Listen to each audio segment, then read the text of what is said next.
3/5 ഏത് സംഖ്യ കൊണ്ട് ഗുണിച്ചാൽ 3/7 കിട്ടും? 3/5 ഏത് സംഖ്യ കൊണ്ട് ഗുണിച്ചാൽ 3/7 കിട്ടും? ഏത് സംഖ്യ കൊണ്ട് ഗുണിച്ചാൽ എന്ന ചോദ്യം വരുമ്പോൾ, ഏത് സംഖ്യ കൊണ്ട് ഗുണിച്ചാൽ എന്ന ചോദ്യം വന്നാൽ, ഏത് സംഖ്യ കൊണ്ട് ഗുണിച്ചാൽ എന്നതിന് ശേഷമുള്ള സംഖ്യ ആദ്യം എഴുതുക. ഏത് സംഖ്യ കൊണ്ട് ഗുണിച്ചാൽ എന്നതിന് ശേഷമുള്ള സംഖ്യ ആദ്യം എഴുതുക. ഹരിക്കണം എന്ന ചിഹ്നം ഇട്ടിട്ട് ഏത് സംഖ്യ കൊണ്ട് ഗുണിച്ചാൽ എന്നതിന് മുമ്പുള്ള സംഖ്യ എഴുതുക.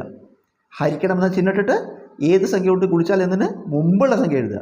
അപ്പോൾ 3/7 ഹരിക്കണം 3/5. ഇനി നമ്മൾ ഹരിക്കുമ്പോൾ, ഭിന്നസംഖ്യകൾ ഹരിക്കുമ്പോൾ ആദ്യത്തെ ഭിന്നസംഖ്യ അതുപോലെ എഴുതുക. ആദ്യത്തെ ഫ്രാക്ഷൻ 3/7 അതുപോലെ എഴുതുക. എന്നിട്ട് ഹരണചിഹ്നത്തിന് പകരം ഗുണനചിഹ്നം ഇടുക. ഹരണചിഹ്നത്തിന് പകരം ഗുണനചിഹ്നം ഇട്ടിട്ട് രണ്ടാമത്തെ ഭിന്നസംഖ്യ ഉണ്ടല്ലോ അതിൻ്റെ വിക്രമം എഴുതുക. രണ്ടാമത്തെ ഫ്രാക്ഷനിലെ അതിൻ്റെ റെസിപ്രോക്കൽ, അതായത് അംശവും ഛേദവും പരസ്പരം മാറ്റി എഴുതുക. അപ്പോൾ 3/5 തിരിച്ചിട്ട് 5/3. ഇനി നമ്മൾ ചെയ്യണം എന്താ? 3/7 × 5/3. നമ്മൾ നോക്കുമ്പോൾ ഇതിൽ ഈ 3ഉം 3ഉം വെട്ടിക്കളയാം. അംശമായ 3ഉം ഛേദമായ 3ഉം വെട്ടിക്കളയാം. പിന്നെ എന്താ അംശം?